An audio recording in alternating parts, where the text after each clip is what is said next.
Voilà une bonne chose de faite, c'est ce que vous vous dites à midi? Oh, je ne dis pas il était temps, mais en tout cas, voilà une bonne chose de faite, certainement. C'est une condition absolument nécessaire sur un processus de candidature, puisqu'il faut 2 signatures. Mhm. Celle du président du comité national olympique du pays, la mienne, elle est acquise, et celle de la maire candidate ou du maire candidat. Donc, c'est fait depuis ce matin. À partir de cette décision, on va pouvoir finaliser le projet, puisque...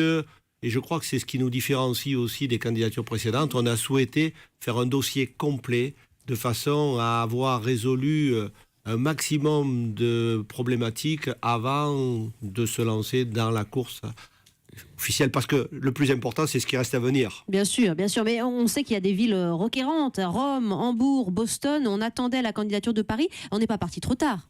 Non, pas du tout. D'abord, le CIO avait posé comme date limite le 15 septembre 2015, donc on n'est pas encore déclaré officiellement candidat.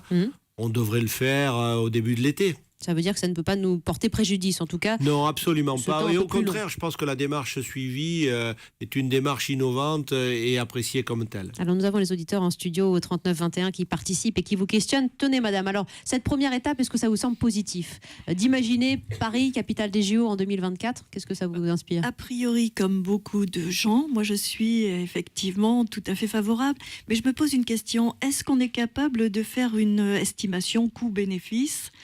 Quand on voit ce qui s'est passé par exemple en Grèce, dans d'autres pays, où ça a été vraiment un fiasco au niveau des bénéfices pour le pays. Oui, alors d'autant plus que le CIO a lui-même fait son autocritique et lors de son dernier congrès a décidé d'avoir un agenda 2020 dont la décision la plus importante est que l'aspect candidature olympique va devoir privilégier les équipements existants ou temporaires.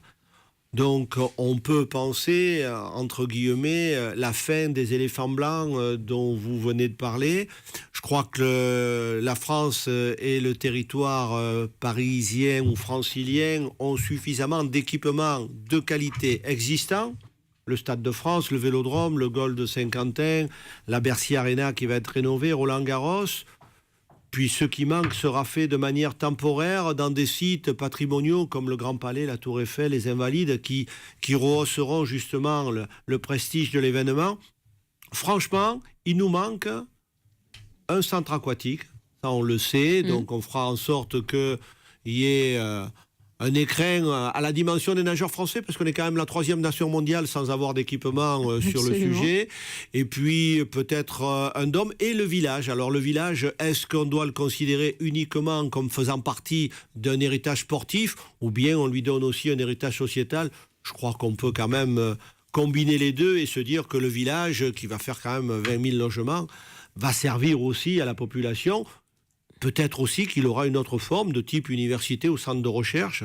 Donc, je crois qu'à partir de là, on peut être rassuré, en tout cas on s'efforcera de le faire, pour indiquer que ce qui pourrait être une comparaison avec des échecs financiers passés ne se posera pas pour Paris 2024.